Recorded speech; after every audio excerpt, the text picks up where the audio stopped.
Hi friends, பானையும் முட்டையும் வச்சுக்கொண்டு ஈஸியான ஒரு பிரேக்ஃபாஸ்ட் எப்படி செய்யலாம்ன்றதை பார்ப்போம். பாருங்க எப்படி வந்திருக்குண்டு. இது வரைக்கும் இந்த சேனலை சப்ஸ்கிரைப் பண்ணாதவங்க சப்ஸ்கிரைப் பண்ணிவிடுங்க. இப்போ பார்ப்போம் இதை எப்படி நாங்கள் செய்யலாம்ன்றதை. ஒரு பாத்திரம் ஒன்று எடுத்து அதில் நான் எண்ணெய் விடுறேன். அதிக எண்ணெய் இதுக்கு நாங்கள் விடக்கூடாது. எண்ணெய் கொதித்த உடனே வெட்டி வச்ச வெங்காயத்தை போடுறேன். வெங்காயம் கண்ணாடி பதம் அளவுக்கு வதங்கணும்.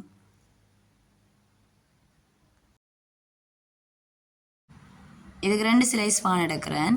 அது தண்ணி போட்டு நல்லா நனைச்சி வைக்கணும். நனைஞ்ச பானை நல்லா நாங்கள் பிசைஞ்சு எடுக்கிறோம். அடுத்ததாக இதுக்கு தேவையான முட்டை எடுப்பேன். 2 முட்டை இதுக்கு எடுக்கிறேன். அதை ஒரு பாத்திரத்துக்குள்ளே உடைச்சி எடுப்பேன். மஞ்சள் கருவும் வெள்ளைக்கருவும் நாங்கள் அடிக்கக்கூடாது, சீரக்கூடாது, சீராமல் எடுத்துக்கொள்வோம். 2 முட்டையும் உடைச்சி எடுத்துட்டு நாங்கள் ஒரு பக்கத்தில் அதை நாங்கள் வச்சுக்கொள்வோம்.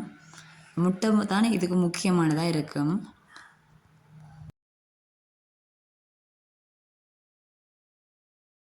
இப்போ நாங்கள் வதக்கி வச்ச அந்த வெங்காயத்தில் நனைச்ச பானை போடுறோம். பானை நாங்கள் நல்லா பரப்பி விடணும். நல்லா வட்டமாக பரப்பி விடணும்.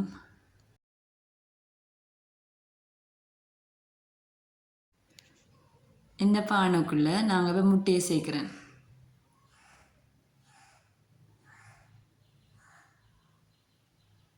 ரெண்டு முட்டையும் சேர்த்துட்டு இப்போ இதுக்கு உப்பு நீங்கள் தேவைன்னு சொன்னால் போடலாம். ஏற்கனவே பானிலையும் உப்பு தன்மை இருக்கிறதுனால நாங்கள் இதை சேர்க்க தேவையில்லை. தேவையண்டா போடலாம். ஆனால் இந்த பானில் இருக்கிற உப்பின் அளவே காணும். முட்டையை போட்டுட்டு நாங்கள் அதுக்கு மேலே பட்டர் போடலாம். பட்டரும் சேர்த்த பிறகு நாங்கள் இதை நல்லா வேக விடணும். ஒரு 5 நிமிஷமாவது வேக விடணும். ஒரு பக்கம் நல்லா வெந்த பிறகு அடுத்த பக்கத்துக்கு திருப்பி வேக விடணும். 2 பக்கமும் நல்லா வேகணும். அப்போ தான் நல்லா டேஸ்ட்டாக இருக்கும். பாருங்கள் இப்படி வெந்த பிறகு நாங்கள் இதை பீஸாக கட் பண்ணிவிட்டு நாங்கள் சாப்பிடலாம். ஓகே, பிரேக்ஃபாஸ்ட் ரெடி, சாப்பிட வாங்கோ. இந்த வீடியோ உங்களுக்கு யூஸ்ஃபுல்லாக இருந்தால் லைக் பண்ணுங்கள், கமெண்ட் பண்ணுங்கள், மறக்காமல் சப்ஸ்கிரைப் பண்ணிவிடுங்க ஃப்ரெண்ட்ஸ். தேங்க்யூ ஃபார் வாட்சிங்.